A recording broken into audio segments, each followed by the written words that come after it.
Start it going? Mm-hmm. Okay. This is sailing vessel Rain Dancer. This is take 2 because I didn't press go. I just started the engine, but it's still cold and it just starts right up. It just takes one, all you got to do is touch it and it clicks over. The engine's super clean. It's had all its services, Suzuki parts, Suzuki zincs, Suzuki oil filters, everything. Even oil. I use Suzuki oil, except for the lower unit, I use AMSOIL.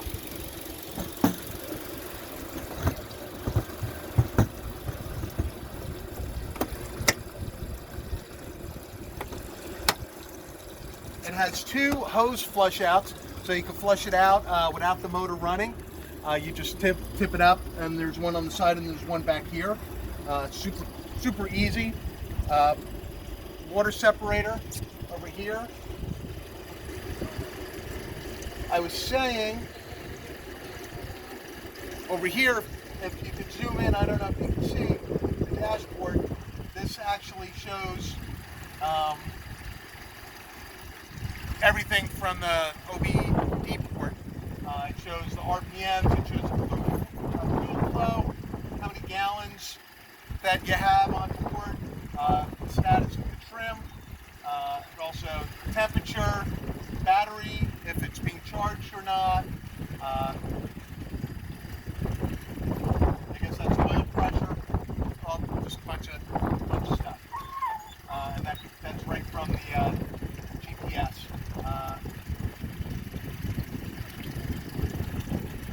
And when you're cruising, it actually tells you right here. So right now your fuel flow is 0.2 gallons per hour, just coasting, and it just keeps jumping back and forth because of the current.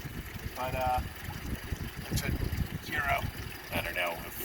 Could you get all the way up and see all that? Oh, you're pretty good. So that's it. Your ballast opened is up here. You pull that and there's a drain up front that lets air in. Right now the ballast is empty. I have the ballast empty because the motor sits totally out of the water when the ballast is empty. The boat sits just a little bit higher. This is the cradle for the mast. Comes up here, GPS antenna, a couple of rod holders, life sling, cup holder. It has the cockpit pads. It has the seats up here, which these were, I think, a $1,200 option. There's 2 of them. I have the bimini top, but there was a couple of stitches that came undone, so my wife is restitching that. We put a couple of bicycle cup holders up there. I saw that there was a mod for that, so I did that.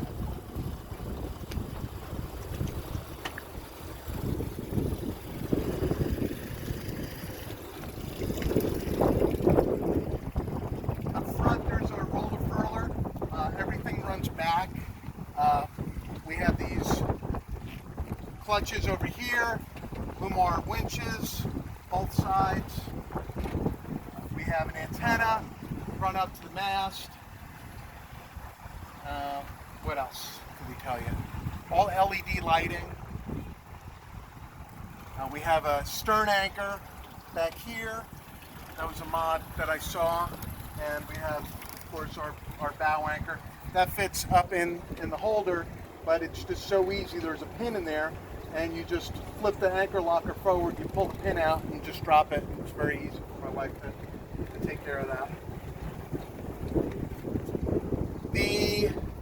The outside, it's just, we did a quick pressure wash on it. I wish I could say it's perfect, but it needs a waxing. It needs me to pull it out and probably compound it and wax it, and it'll look great. These always, if you look on the MacGregor forums, everybody's looking for a different way to keep those nice and shiny. I just wax them and then once a season and do it that way. We have a cleat over here that goes into that trolley. I needed that for my dock to keep the boat from sliding over.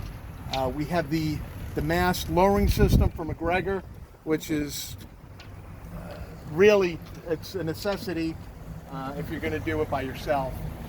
It just they clip in over here, and they act as mini side stays, and it goes up to the front cleat, and it just lets you lower it, and you don't have to worry about it going side to side, and it just lowers right into the cradle. And then you just walk it forward, and there's an attachment point. You just put a bolt in there, and you just lock it, and you can trailer it, no problem. That's it for the outside. Let's go look at the other side.